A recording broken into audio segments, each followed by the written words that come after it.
Sean todos bienvenidos. La temática del día de hoy hace referencia a las pedagogías críticas y decoloniales, donde nos apoyaremos en varios pedagogos del campo. La pedagogía crítica nace durante las décadas de los 80 y 90 como resultado de la teoría crítica, es decir, fue el producto de la influencia de varios estudiosos de la Escuela de Frankfurt, entre los cuales tenemos a Adorno, Marcus, Fromm, Benjamin. Cuando hablamos de pedagogía, podemos entender que la misma hace referencia a la forma de enseñar a los estudiantes,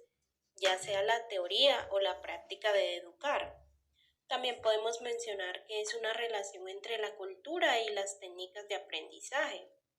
El objetivo principal de las pedagogías es construir sobre el aprendizaje previo de los educandos y trabajar en el desarrollo de habilidades y actitudes de los mismos. Al implementar las pedagogías críticas, se debe tener en cuenta el entorno sociocultural donde se desarrolla, ya que el ámbito social, económico y político hacen parte del desarrollo del conocimiento o criterio del individuo, lo cual nos conlleva a hablar de una memoria histórica donde se hace referencia a aquellos hechos que han definido el rumbo de cierta población. Por ende, se busca la no repetición de situaciones que procuren la opresión y la no liberación del individuo, logrando que él mismo sea consciente y capaz de generar criterio propio de su entorno sociocultural. En ese orden de ideas, basados en el latinoamericano Paulo Freire, pedagogo que estuvo implementando una pedagogía crítica en lo que se refiere a la inclusión, nosotros lo trataremos a él y también trataremos a Henry Giroux. Freire hace mención que el estudiante no solo va a la escuela a recibir conocimiento y luego a trabajar en algo que dicho conocimiento le permite, sino que para a su vez se genere criterio propio que le va a permitir desenvolverse adecuadamente cuando quiera generar frutos o desarrollar sus conocimientos aprendidos, ya sea en el campo laboral, y generar un criterio propio, además de ser crítico y observador en cuanto a lo que está recibiendo como conocimiento. También se hace alusión a que es posible que la enseñanza, el proceso mismo de educación, sea un aprendizaje mutuo para ambas, en este caso docente y alumno, es decir, teniendo en cuenta que el conocimiento no es específico, no es superficial, sino profundo en cuanto a la integralidad misma de la vida. Esto es que como personas o como profesionales de cualquier rol, ya sean enfermeros, médicos, abogados, docentes, estudiantes, zapateros, amos de casa, profesionales, entre otros, seamos capaces de ser unos seres integrales para la vida y poder aportar y desarrollar una estrategia mucho más asertiva de algo y mejorar lo que es ser mejor persona. Y el conocimiento es un portal a eso, ser mejor para poder ser unos verdaderos seres sociales y poder vivir de manera integral, lo que nos lleva entonces a poder ser. Vemos que algunas instituciones procuran generar conocimiento, pero para que el estudiante solo se dedique a recibir y a trabajar por esa misma línea, a ejecutar o a desarrollar su conocimiento por una línea y no permitirle la implementación de su conocimiento de manera crítica, lo que hace es que en vez de liberarlo, lo está encasillando, lo está llevando a un camino, lo está privando de tener la oportunidad de apreciar y digerir el conocimiento sin ningún pensamiento crítico.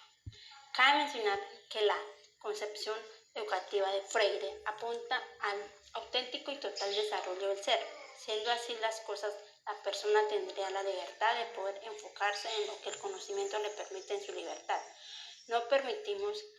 citar a la educación del oprimido, donde se hace referencia a nuestro postulado, Paulo Freire, que menciona el logro de poder abrir camino, de poder abrir precisamente a esa barrera o cambiemos para. Paulo Freire, en su libro Pedagogía del oprimido, donde abarca la consideración que tiene hacia la alfabetización y la educación para adultos como una práctica que permite en sí mismo la libertad o la liberación de esas personas, ya sea que sus mentes empiezan a adquirir conocimientos, interés y ganas de querer saber más, y la búsqueda del conocimiento permitirle a su vez nuevas oportunidades, nuevos caminos, nuevas experiencias. Surge algo muy interesante, es el ver cómo se presentan muchas facetas, siendo una de ellas es la ignorancia, es decir, entre menos conocimiento o entre menos competencia se posea, la oligarquía o el elitismo imperante en el gobierno sería quien podría haberse beneficiado de la situación de las clases menos favorecidas. Por ende, se hace necesario desarrollar pedagogías que promuevan el cuestionamiento, el análisis crítico, la transformación social, la participación política. Con esto se lleva al educando a una actitud insurgente, es decir, una pedagogía decolonial, que cuestiona la escuela tradicional y el enfoque tecnocrático de la educación, proponiendo una educación crítica, donde se permita al individuo tener una amplia perspectiva cultural, conllevando esto a la libertad de conciencia. Cabe resaltar el compromiso con la identidad de cada población, respetando así sus ideales, desde una perspectiva político-emancipadora en respuesta a la opresión. Como resultado de lo anterior tenemos la pedagogía crítica para la libertad de una educación colonial, Paulo Reglus Never Freire, quien fue un pedagogo y filósofo latinoamericano, defensor de la pedagogía crítica. Es conocido por su influyente trabajo Pedagogía del oprimido, en el cual considerado uno de los textos fundamentales del movimiento de la pedagogía crítica, donde se critica a la educación tradicional de los opresores llamada educación bancaria. En este tipo de educación el maestro es quien da la enseñanza y el educando recepción el contenido sin criticarlo o escudriñarlo. Por ende, este pedagogo permite apreciar nuevas sendas al considerar la alfabetización y la educación de adultos como una práctica para la libertad, facilitando una perspectiva diferente de la educación, que propende buscar el desarrollo total y auténtico del ser, considerando que todos tenemos en justa medida la libertad, la comunicación y el desarrollo en la sociedad. Para Paulo Freire, el diálogo, el amor, la empatía, la esperanza y la humildad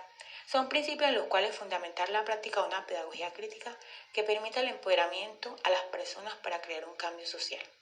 Enseñar no es transferir conocimiento, sino crear las condiciones para su producción o construcción. Paulo Freire, Pedagogía de la Autonomía. Por otro lado, tenemos a Henry Armando Giroux, es un crítico cultural y teórico fundador de la pedagogía crítica en Estados Unidos. A lo largo de su trayectoria generó múltiples aportes a la educación, entre los cuales destaca su trabajo, la pedagogía para la emancipación, en la cual busca crear la noción de alfabetización. Esta es concebida como un medio constitutivo para la integración de los individuos en la sociedad y en la participación política. Giroux considera que la resistencia como instrumento que propicia el pensamiento crítico y la acción reflexiva, combinando así la postura de la participación de la sociedad en lo referente a democracia, identidad, innovación y evolución. Con todo esto, Giroux pretende crear educandos críticos y radicales que apropien de su realidad al cuestionarlo todo y se prometan a ser agentes de cambio en la sociedad a través de una actividad autocrítica que esté orientada al bienestar para todos. Este considera que el maestro que implementa la pedagogía crítica debe abarcar el proceso educativo en el escenario de la comunicación, donde primeramente analiza para luego pasar a la comprensión de la situación. En este orden debe interpretar y transformar cada conflicto o problemática en una oportunidad de mejora para la comunidad. A todo esto podemos decir que la educación liberadora no es más que un proceso de conciencia del ser que desarrolla por medio del análisis crítico y reflexivo de la sociedad en que habita.